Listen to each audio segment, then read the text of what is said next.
നമസ്തേ. ഒരു കഥ പറയാം. ജ്ഞാനേശ്വരൻ എന്ന ഗുരുവിനെ കുറിച്ചാണ് കഥ.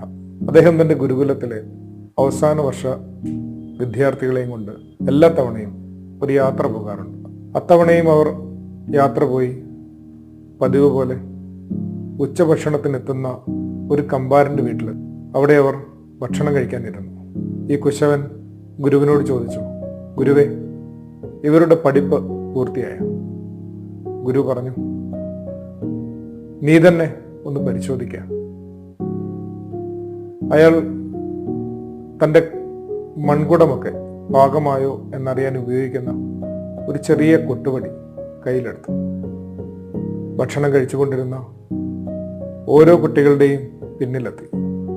ഓരോരുത്തരുടെ തലയുടെ പിന്നിൽ അയാൾ ചെറുതായി ഒന്ന് തട്ടി നോക്കുന്നു. 1 മുതൽ 11 വരെ അവർ ചെയ്തുകൊണ്ടിരുന്ന കർമ്മം തുടരുകയാണ്.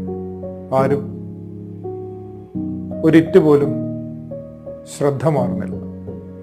എന്നാൽ 12 പുറകിൽ തട്ടുമ്പോൾ അയാൾ പെട്ടെന്ന് ക്ഷുഭിതനാവുകയാണ്. അയാളുടെ ഉള്ളിൽ നിന്ന് അഹം നിറഞ്ഞ വാക്കുകളാണ് പിന്നീട് വരിക.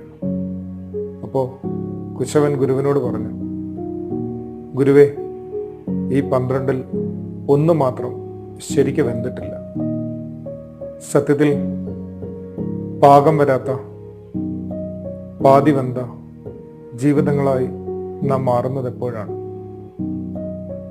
അഹം തീരലാണ് ശരിയായ ആത്മവിദ്യ എന്ന് നമ്മെ പഠിപ്പിക്കുന്ന ചൂളയാണ് ഓരോ വ്രതകാലവും. ആദരവോടെ.